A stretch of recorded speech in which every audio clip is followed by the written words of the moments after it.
Welcome to Scream Kings. Oh, let's talk about cannibal movies. Welcome to a special edition of Comment Lounge. We've got the original lineup here, the Scream Kings, and we are excited to talk about cannibal movies today. I am Andy. I am Paul. I'm me. And there we go. Yes, make sure to, here I'll link our Instagrams down below. We have please join us in the comments section below. Make sure to like and subscribe and follow along. We will also have a letterboxed list of the movies that we have discussed today. Today we are focusing on classic cannibal movies from the 70s and 80s, the tribal savage versus colonizer era. Starting with, I mean, like the classic is Man from Deep River. That's the first one that really kind of kicked it off. And one of the aspects I love about cannibal movies is it also birthed the found footage. And one of my favorite movies that really got me into horror we've talked about is Blair Witch Project. And we would not have movies like Blair Witch Project and Paranormal Activity and things like that if it wasn't for the popularity of Cannibal Holocaust. So what are some of the found footage movies that you like, and what are some of the aspects of found footage that you like? Go ahead, Josh. No. Oh, gosh, I gotta go. I guess I go back to the original Cannibal Holocaust, which actually caused a huge stir because people thought it was real. And that was one of the things that I remember when I saw it back in the late 80s. I was in college, and it seemed so real because it was like this found footage with these people watching the movie. And it kind of affected me a little bit until I read up on the movie and found out what was actually happening, behind the scenes, which, right. I thought was very, very interesting. The guy went to court. So when you talk about realism, to me, that's the thing I love about found footage is convince me it's real, right? Where you get that feeling like, there are stakes. Like if it's actors and special effects, you're like, okay, my brain can be like, whatever peril they're in, they'll be fine, right? This actor's will be fine. When you think it's real, you're like, oh my God. And I think that, especially with Cannibal Holocaust, it was the cutting where they cut from, obviously from somebody, being attacked by the cannibals. Right. And then going to, like, the gore. It was done so well and so fast that your brain couldn't recognize what was what. And that, at the time, I can identify it now. Right. But at the time, I was like, whoa. Right. And I'm going to say this. I'm a big proponent of nudity in movies. And one of the things we argue back and forth, what is essential, what is integral to the art of the movie? The fact that you've got naked people running around in Cannibal Holocaust. You're like, oh, this is real. This is not actors. So you think nudity actually adds to the the nudity realism? of this one. Okay. In particular, because you're like, oh my goodness, all these people are naked, right?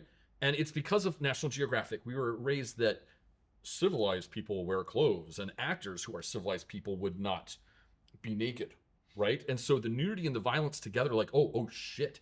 Because if this was actors, they would have been more constructive in covering up bits and pieces there. They didn't. That's true. Yeah. And so, all audiences around the world love seeing naked people on screens, right? Like that is something that works. But this has that added benefit of putting you into a seat of terror or a mindset of this is real because it helps establish the whole idea of the movie, plus it establishes the location, it establishes the circumstances. The stakes. Right. These are real, and so it's a real danger. Right.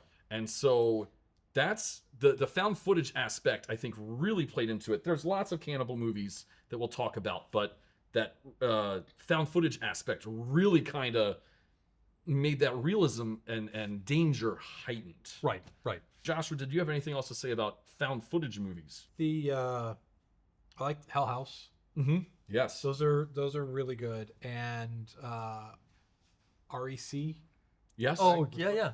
Like that, I think, to me, that defined the modern found footage. Mm-hmm. And VHS. In VHS. Yeah. So I like those. It's funny when I saw Blair Witch in the theater. Yeah. There were some people behind me that were complaining. Yeah. Because they're like, I thought this was real.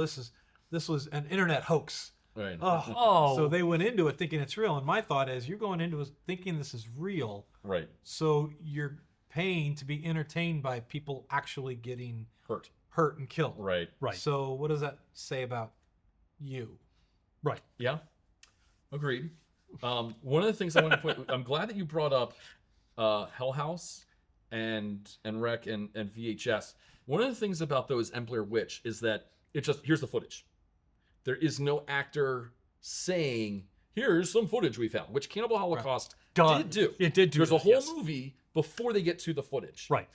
And I think by today's audiences, if you're going to sell us on found footage, it's got to be, look, here's the footage, right? Like the Poughkeepsie tapes had some behind the scenes interviews, but otherwise VHS is, here it is. And you know, Hell House, here it is. There's not the chance to be like, you know, your suspense of disbelief is not challenged between one to the other.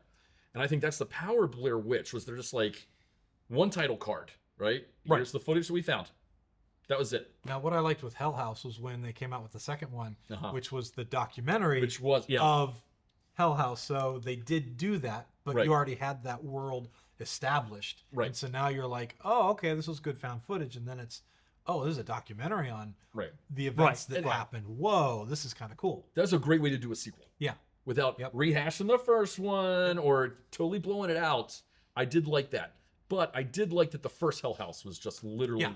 here's the footage. Yep. And it got me in. And I loved their, I'll call it a formula, but it's like, you look this way, okay, you look that way, fine. You come back and now it's like terrifying, right? Because Something in the back. super easy to do. Yeah. But God, it works. Yep. And when they It get does. you, It they does. get you. So that's something, that's the found footage aspect that we credit Cannibal Holocaust for inventing. But the danger aspect, that's the other thing I love about cannibal movies. And we've talked about this a little bit. When we go camping, when I go camping, I'm not worried that there is a hockey masked murderer gonna slice me up. When I fall asleep, I don't think Freddy's gonna actually slice me. You know, there's very rarely am I scared to death. But if I were traveling over the rainforest, Into an unknown territory. unknown territory, there's a 1% chance that cannibals, I could interact with an uncommunicated tribe that decides to torture and eat me, right? Like, it is real. They're walking this earth, right? Or at least that's okay. There's a fantastic documentary called The Hunted. I might correct that. And it's the guy that went to the uncommunicated tribe. Oh, North Sentinel Island? Yes, Sentinel Island, and he tried bringing Bibles and got speared, like absolutely I killed. don't think he got eaten, though. I don't know if he was eaten. We don't know what happened to him. He did not come back. He absolutely Because if you look at it, what a lot of the social science and the anthropologists show is that Right. when there is cannibalism in the real world in tribes and things like that, Right. they're not doing it as a, ooh, these people have come in. All right, meat's back on the menu, boys. Right. It's more of a spiritual. It's a spiritual thing, Yeah. or you're Right. you are absorbing their energy. So somebody coming in as a Interloper, right? I mean, and being like, He's bringing something different. I'm bringing you Bibles, like, get out of our way, we're gonna kill Right. you. They're not gonna then be like, all right, well, let's dig in, right. You know. And So I didn't assume I that the don't Sentinelese chomped and ate him. The chomping and eating is more, I think, a symbol. These movies are about a primal element of Earth, real human beings capable of violence and torture that we think that we don't do because we're civilized, right? Right. And a lot of times that's the theme. I'm the civilized guy, but I'm also the colonizer, right? And you're burning down the villages or you're wiping out somebody's culture.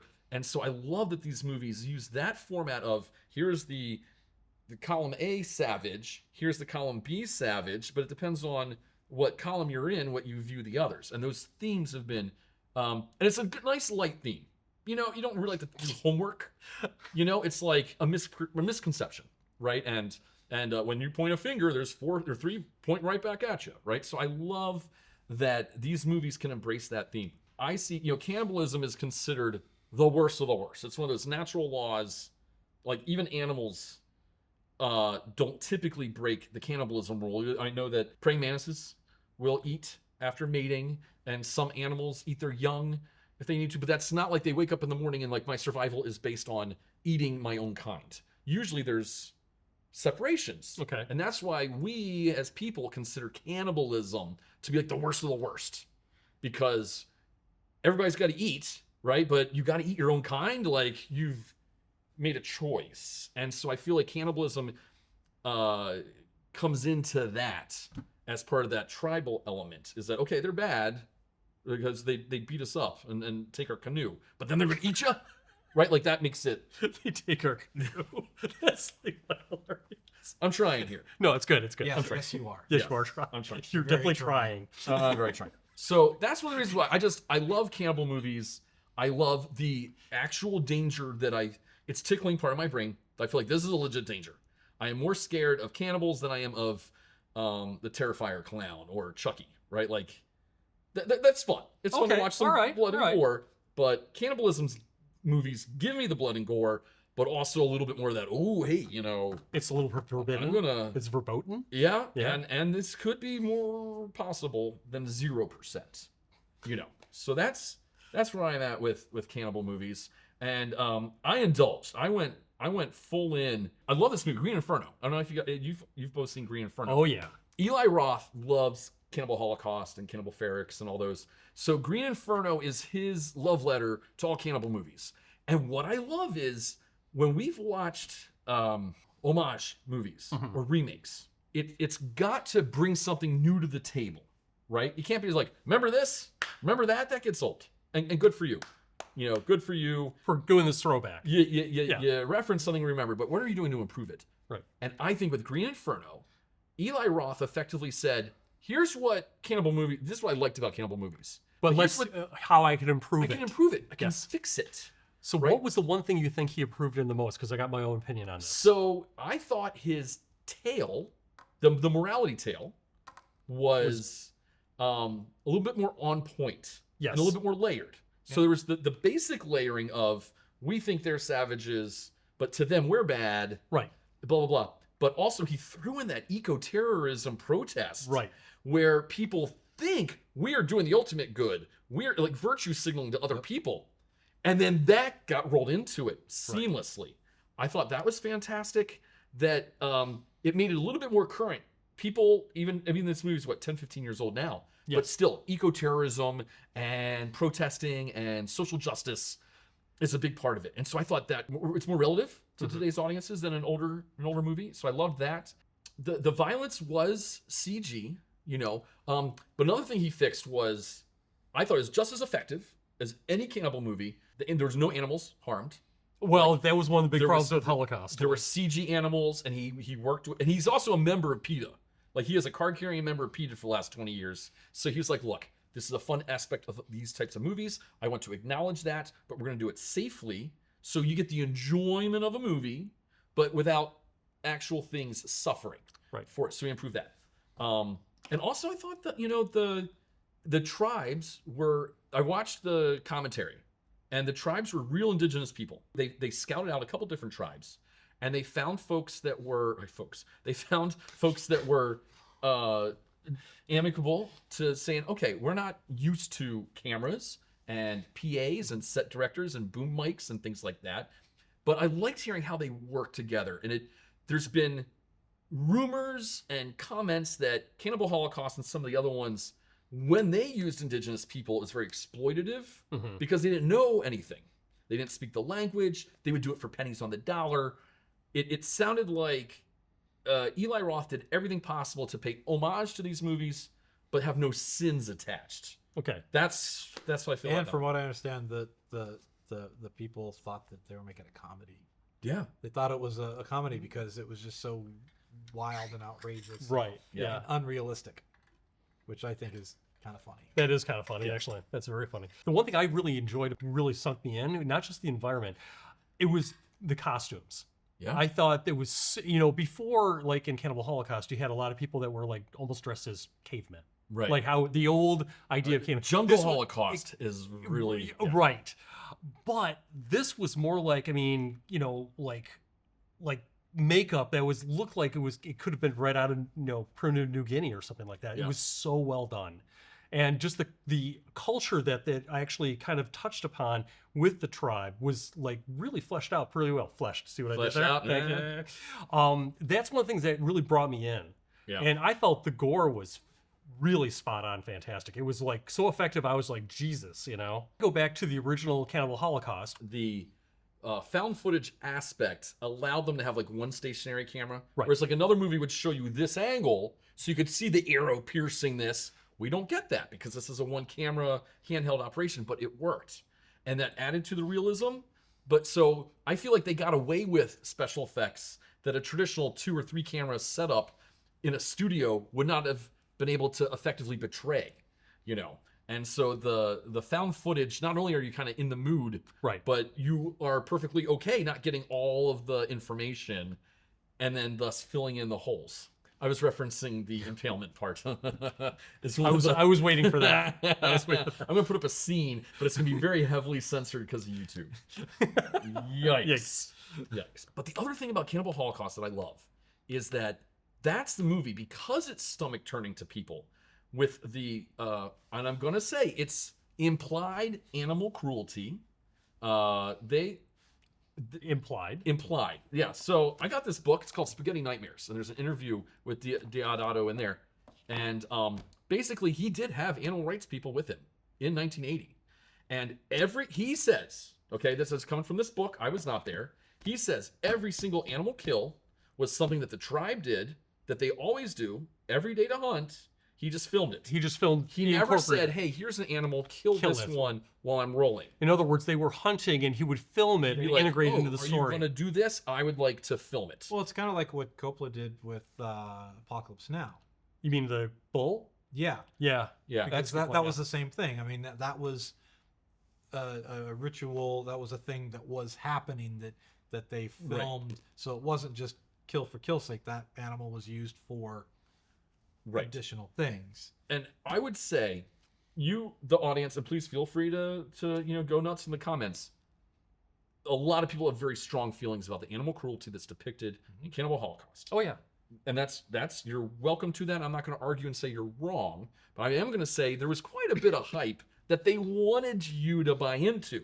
That was part of the marketing. Right. So this is so shocking. You're you're free to be shocked, but I don't think it's quite as sinful as it really was. And so, yes, I think the movie would be just as good without any of the animal cruelty, right? There's a cut on most of the DVDs where you can say, I want no animal cruelty. And I think the movie would be just as powerful, right? So I'm not saying it has to be there. But I'm also saying I'm a big, huge fan of Discovery Channel's Naked and Afraid. And we watch them kill and skin animals all the time for survival. And these are white people that were airdropped into a private land that they didn't belong in, and they hunt and kill animals for survival.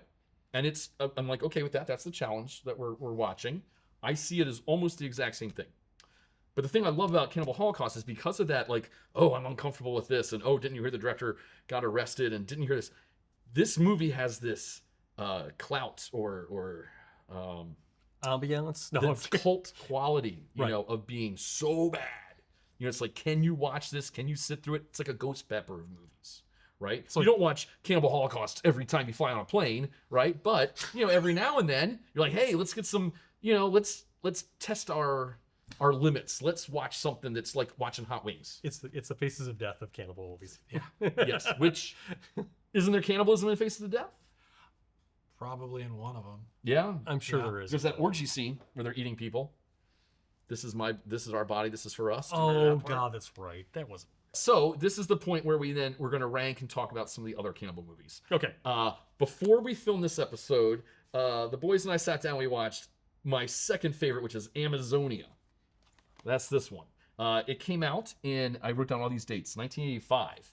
And this movie has the distinction. It is your classic tribal, stuck in the Amazon, the indigenous people come and get you. But there's actually a twist. There's like a cool twist. It's a plot twist that was like, oh, hey. Where did this come from? Yeah. And so I love that. Yes, you've got all the things you want. There is crazy nudity. There's crazy violence. There's crazy danger. There's bad guys and good guys. And that's usually where these movies kind of leave you, right? And maybe a little bit of morality tale. But this one had a crazy plot twist. That actually engaged you. Yeah. Yeah. That's fantastic. Yeah. I thought it was really good. So Amazonia, it's also called White Slave, is my like number 2 as far as if you only have so much space on your shelf or so many hours in your day, Amazonia would be the next one to watch. That's my opinion. I liked that one because there was more of a story, and you saw a progression of characters.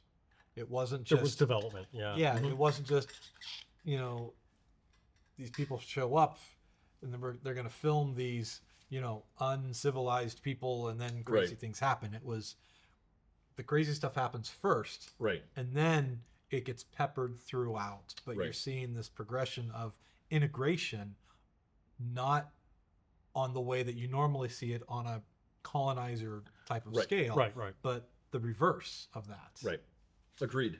And so I thought it did a good job of kind of flipping the idea on its head with the genre. Right. And I'm going to do one more callback to your point about essential nudity is she's a white as they come, privileged young woman, finds herself in this terrible situation, is brutalized and dehumanized, becomes a member of the tribe, and then things happen. And there's a point where she has an opportunity to re-enter civilization. And it's when she walks down the hallway and there's a fire extinguisher on the wall and there's tiling and fluorescent lights and she's still topless. And it's kind of like, screw you. I am not part of this world anymore that is clothed. I am part of this jungle. And this is the person that I am that's naked. And so it's completely essential nudity right there. I think we're all in agreement. Whose point was that? That was your point. I was helping. And she had 2 points. And so I'm thinking. No. All right. But I thought that was beautiful. I paused it and rewound it so I could watch that part again. It's in my notes. Jesus Christ. All right. I just. So those are my favorite. Do you guys have any of the other ones you absolutely love that you want to point out? Because I've got some bad ones. Well, no, the one bad one you're going to talk about is the one you gave me. If you want a bad one that's a lot of fun, Cannibal Terror is the one that has, it's like somebody's backyard, and it's a bunch of white guys in brown face, and it's just awful. It's somebody loved cannibal movies, wanted to make a cannibal movie, but had no budget for travel, and had no indigenous actors. But it's so bad, it's almost MST3K level bad. So this one's enjoyable. But then you get, this is the worst one, and the slipcover has nudity on it. This one does not. White Cannibal Queen has some of the same scenes as Cannibal Terror. They shared. It's like this. This one's worse. I don't think I've seen this. That one, it's not good. That's probably why I haven't seen it. I had a lot of. There's no plot. I didn't like that one. I thought it was garbage. I thought you were going to mention Jungle Holocaust. Okay, so Jungle Holocaust is important. Jungle Holocaust is very important to this stack because it is by Deodato, who did Cannibal Holocaust, but he did this one first. I don't love this one. I mean, it's a lot of dong. There, I'm going to say it. It's a lot of dong. And that's, Which is why I thought he would absolutely... I thought he'd really he enjoy would go it. nuts for it. No, You son of a gun. I thought he'd swallow that movie whole. I don't know how But many... apparently it was hard for him to watch. There's a lot of jokes. I don't know if these are all going to make it to the final cut. Maybe just the tip of them. Right. So... Don't shaft all my jokes. May. I know there's some shortcomings here. I'm gonna have to give you guys pinballs and just cut straight to that, zip up and get out of here. Jungle Holocaust it's fine. It's a lot of torment. It's a guy getting beat up a lot. Right? Yeah. And so the plot elements, like the fun plot elements, aren't fleshed out. And then like I think they're fleshed out. Yeah, there's a flash, all right. So it was, but I think it was like an important step. You know, we have this movie to get to others. I'll recognize that was, Deodato's like first cannibal one. But one of the interesting ones I really like talking about is Eaten Alive, which also has May Lay. And it was, this one came out, I want to make sure I get the dates right. Eaten Alive came out in 1980. This is very inspired by the Jonestown Massacre in 1978. So I was impressed, because to me, right, I know I'm the young one here. I was born in 1977. So the whole Jonestown and popularity of cannibal movies both happened before I was consciously picking movies, right? So I'm watching Eaten Alive, and I'm like, damn, that is totally about Jonestown, right? Because there's a enigmatic white religious leader in a jungle setting, and he's got both, and it's this crazy thing. And then I looked it up and I was like, wow, Jonestown was out in 78. Yes, it was. And then this came out like 18 months later. Yep. And so I was very impressed. That's like South Park level quickness. Well, in being inspired right. and Turning something cranking around. these things out. Now the thing is, I believe I hate my eyeballs. Good thing you're not. Oh, Lenzi. Umberto Lenzi did this one. Says he's a photographer. I know. Well, that's why I got the little. He thinks. Yeah. Umberto Lenzi directed this. Umberto Lenzi had clout, and so he's like, "Hey, I think he was under contract to make several movies, and so it's kind of like, it's not that he had the idea. From what I understand, this is all conjecture. It's not that he learned about Jonestown and then was like, I got to make a movie, and then had to get the approval, and then had to get the actors. Right. I think he had a cannibal movie coming up, and was like, oh, let's add some Jonestown elements. I think he was already greenlit to do a like another Campbell type movie. Right. And then They were- added this in for potentially, yeah. contextualization. But this is not like a screenplay that's been sitting on the blacklist pile for 10 years and finally got greenlit. So that's another one I highly recommend. If you watch Green Inferno and you get to the end of the credits, Eli Roth put in his like 8 essentials. And so that's a lot of the ones we're talking about. But he also mentioned, so I'm free to mention, Emmanuelle and The Last Cannibal. This is a straight up porno. I don't know any other way to tell you this. This is just straight up erotic movie that has tribal cannibals in it. Like it was, in fact, it's early. That was 1977.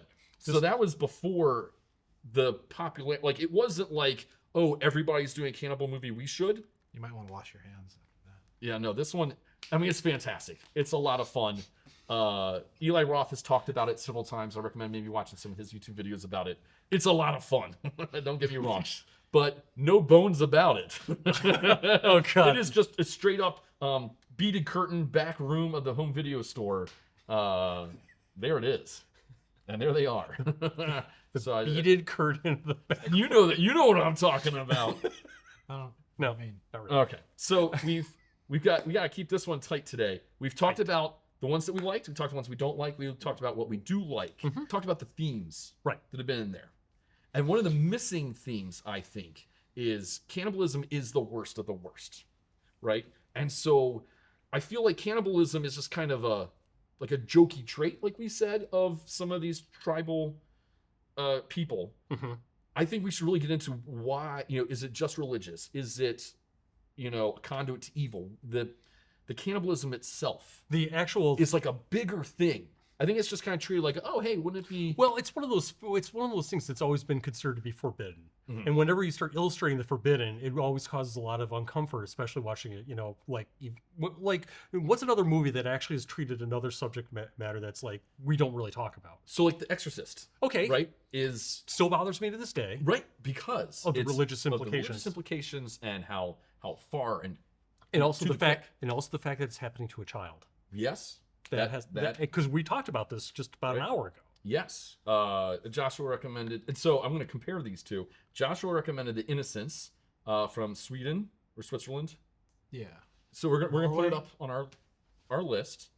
But I said, we talk about how uncomfortable Cannibal Holocaust can make you with the animal cruelty and I really hate watching innocent people being slaughtered en masse, right? Like it's like, geez, the empathy makes me kind of uncomfortable, but it's still a fun movie. Whereas The Innocents has children in peril. I'll leave it at that. And I got really uncomfortable, but that was part of a horror movie, right? Like I watch Terrifier, Child's Play, and I'm like, okay, I see what you did. It's scary, and Right. you do those things, but it's not like punching me. But it goes back to the cannibalism thing because it's like this forbidden fruit that's now being illustrated and put on screen for everybody to see. Right. Because it hasn't been illustrated before, people naturally will get a little bit more like super antsy about Right. it. So Right. So there's a power to it. there is definitely a power to it. Yeah, And I think absolutely. to me, that's the allure. I'm not going to talk about a cannibal movie, but I'm going to talk about cannibalism in a movie. Yeah. One of the movies that came out way like before you were born, and I only remember it as a child, was the movie Alive, and that was the That's 1995. no I was alive. We're talking with Ethan Hawke. no. This was the one about the Andean soccer players. Yeah. Okay, Yeah. Yeah. Was that 94? Yeah. Yeah, because Pearl Jam, Live by Pearl Jam was in the trailer. Oh, for God's sakes. There was another version that was done further on back. Somebody look it up real quick. Ice Nine Kills has a song. Yeah. Well, there was a movie way back in the day Okay. that actually dealt with them eating their Right. victims, and that created a big stir back. It was in like the their 70s. mom, Yeah, right? Or exactly. somebody's mom. Exactly. Right. Or yeah, exactly. Or it's the whole Right. idea that we're going to be gnawing on somebody's flesh just to survive. Right. And that freaked a lot of people out. And there's Well, also, yeah. I mean, if you want to talk old, Yeah, let's go. Same time frame, Soylent Green. Very true. Right. See, I like watching cannibal movies, but not tribal cannibal movies. Okay. I don't. I've seen what Cannibal Holocaust and Right. Green Inferno, and we watched Amazonia, Yeah. and I'm like, I'm done. Okay. Right? I don't think there's a lot more. But when it comes to movies, I like it more on the individual level. Mm-hmm. So I'll watch a bunch of movies that deal with cannibalism on a person is experiencing it, Right. right? Or a group of people like Sweeney Todd. Right. Of course, that's unwittingly being a cannibal because they don't know that the meat Right. pies. It's the unknown. Right. But Soylent Green is another one of those. Like Yep. people don't know, but that's Soylent how Green. you're surviving, Yeah. right? A Boy and His Dog. Oh, that's a Yeah. good point. Yeah. I don't love that movie, Like- but Don Johnson. Yeah. I mean, if you So look at those are the cannibal movies I Right. gravitate towards. Are those versus the I like exploitation films. Mhm. I feel that the cannibal, jungle ones do too much. Okay. Like there's exploitation films. There's like Nazi exploitation, right? Right. Right. Which, There's- yeah, don't. There's black exploitation. Right. There's women. Oh, the sexploitation. and all- The future episode. Yeah, there's all of Sexploitation. these, but they like focus on one thing, right? Right. Whereas with the tribal ones, you're hitting a couple different things, Mhm. and it's just a little too much for. Yeah, I hear you. Well, I love those Grindhouse pictures, right? Like, Yeah. oh yeah, sure. Yeah. and we will watch Scum of the Earth, and like again, Yeah. they hit a note, like Grindhouse. If you liked Death Proof or Planet Terror, there's this whole world that those are paying homage to, and they feel great, right? Yeah. But it's not every single time, Right. And so I love getting my hands dirty, if you will, with the cannibal movies. But I do like like Ravenous. You saw Ravenous is Ravenous. good, yeah. Ravenous, good. yeah. Another good one, Raw. I don't know if I've seen Raw. Raw is good because it's I think I've seen Raw, yeah. I think it's like an all-female veterinarian college that's happening. Okay. And this girl is there, I think, with her sister. She's a vegetarian, but the other classmates feed her Oh. rabbit without her knowing, Right. and so not human, it's just a rabbit. Right. But she It's starts. against your wishes. It's against the wishes, and she starts right. like breaking out and having this reaction. But then she starts craving more and more, to where it then evolves into. Right. So I like that because it's asking the question. Like all the tribal ones, it's the who's the more savage, right? Right. We think we're So blah, blah, blah. good. Right. This one is, why do we draw a line in what is okay to consume, Right. right? Like rabbits, I don't eat rabbits, but rabbits and fish and Right. sheep and cows, but not, we turn our nose up at people doing dogs and Right. horses or or dolphins cats, or cats or things like that. It's like, Right. why is that line drawn? Mm-hmm. And so it kind of explores that psychology behind, consumption and stuff. Sure. So Yeah. I've picked up on this in literature, and I did some research to try to find specific examples, and all I could find was a debunking. Okay. But one of the themes I love about cannibalism is the reason why it's forbidden is because it tastes the best. And once you taste human, you wouldn't go back. And the downside is, well, then you have to kill people, right? Like you can't just buy human meat. And there's examples, like there was I took an African literature class in college, and there's a story about a guy that was in a survival situation, had to eat his companion that had passed away, but then nothing else tasted good. It was an insatiable fever, to keep eating human meat. And then I've got another story from my personal life where somebody that worked with my father, a lion ate his mother. This was in tribal Zaire. A lion ate his mom, and so he had to go, as tribal custom, go kill the lion. He had to lead the pack because it was his mom that was killed. And the tradition was, you've got to kill that lion, because once it's tasted human meat, It's going to come back for more. And same thing Yeah. with like Jaws, right? Oh, Jaws is now a threat because Another movie from the 90s, Ghost in the Darkness. I have not seen that one. Okay, that's actually good about lions that actually get the taste for human Right. beings, and they keep on coming back for them.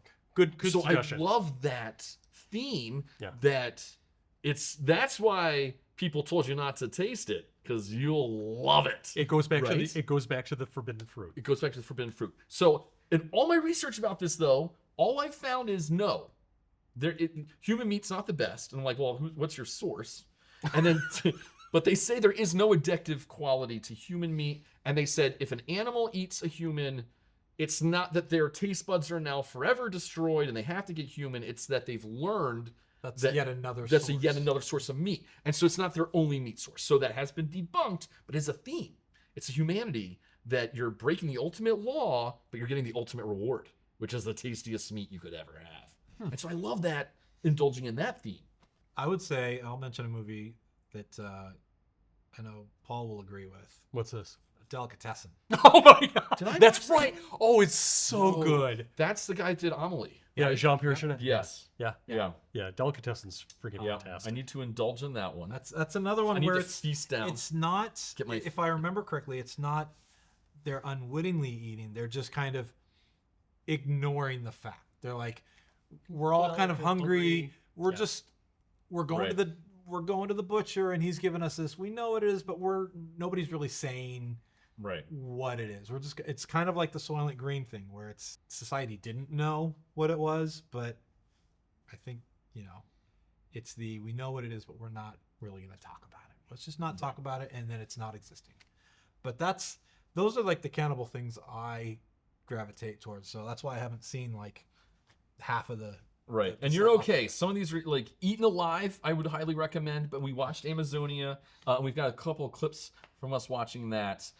Green Inferno is, if you It's like a modern Green movie, Inferno is really, I mean, it's really good. It's really very good. well done. Yeah, I like. And I Inferno. liked the twists that Amazonia did because Right. it, like I said, I think it flips the genre on its head a little bit, and so I Right. appreciated that a lot. And if you don't have time to watch 8 cannibal movies, like some people. and you got to prioritize, Amazonia is a great one to be like, well, you know what? I can't talk about those, but I can talk about Amazonia. Yeah. And like, Oh, yeah. that was a great conversation to have. Yeah, Yeah. because it's really because of her growth Yeah. Yes. Yes. is what, I agree. what makes it. Right. But all the tropes are there. Violence, ridiculous amounts of shameless nudity, the jungle, the good versus the bad. It's all there. You're not compromising any of that. So don't worry. So I got a trivia question for you as All right. we're starting to wrap things up. Yeah.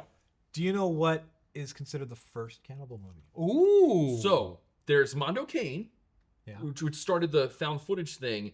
And then my notes, I have Man from Deep River, Sacrifice. No. Okay. You are off by about what year did that come out? That was 72. You're off by about 50 years. Really? What So was there's a the 1922 cannibal movie? Even more. The Enchanted Kiss, 1917. Oof. Okay. Yeah, I have not seen that So, one. Silent in film. It's an O. Henry story. So there's a twist, Right. right? So I've got a few old ones Okay. to test you. So there's Enchanted Kiss, 1917. Okay. Okay. Which is crazy. Like at the time, you were getting these like adventure films. Right. Tarzan. Well, right? no. Adventure films like we went over to the right. thing, and this is the footage we brought back. Right, where right. most of that's all staged. Right. Right. 1922, Jungle Goddess. Okay. It's a silent adventure film that's implied cannibal threats. I love Implied. Of course, 26 and 28, Sweeney Todd. Sweeney Right. Todd. Yep. right. And then what's known as one of the pinnacle ones for pre-code era is Dr. X. Okay. I haven't seen that one I either. haven't seen that one either. Postmortem Cannibalism. Okay. Ooh. Oh, all right. And Once it's again. considered one of the most one of the boldest early depictions of it. So and then the code came in, Right. and that pretty much killed cannibal movies until who brought it back? like I said, my Umberto Lenzi with Man from Deep River is the earliest one I Nope. have. TV show. Oh no, I don't. Alfred Hitchcock. Alfred Hitchcock Presents okay. had an episode where there was some cannibalism, Right. and then it kind of dipped away for a while until you started getting into the 60s. Okay. The late 50s, Right. early 60s is when it started picking back up again. But yeah, there's this whole era of, so there were the cannibal tribal movies, but they were Right. all these like real documentary, where they Right. would try to present them as actual academia, Right. And but they weren't. due to the Hays Code, I watched the sexploitation documentary with Frank and Henlotter, and there's all these movies like National Geographic. We can get away with flesh on screen because it's a documentary. Right. Now, those always didn't have cannibalism as a part of it, but it was let's shine a light and learn about tribal customs because they're all naked. So And that's what these were, except they were adding the cannibalistic part to Right. be like, again, to set up that racial stereotype of Right. see how we're so much more Right. advanced and civilized and proper Colonizers. people. So I just thought I'd To something be, to, things like to, that. to chew on. something to chew on, something to masticate on, something to Nice. think about. Little finger foods of, Yeah. of information. Yeah. So, all right, we're gonna wrap this. This was a quick bite, a fast food one, if you will. We've got a comment section. We've got X and Instagram and Facebook, and we'd love to hear what are your favorite cannibal movies. What don't you like about cannibal movies? What do you like? What are the ones we got to check out? What are the things that really give you the heebie-jeebies? And let's start talking about found footage. We'll do a future episode about found footage in the future. And don't forget to like and subscribe. And don't be like the cannibal that showed up late, because you'll just get the cold shoulder. Oh my God. You seriously did that, didn't you? What did the one cannibal say to the other when they were eating the clown? This Does this tastes taste quite funny. Slash that like and subscribe button and join us in the comment section below.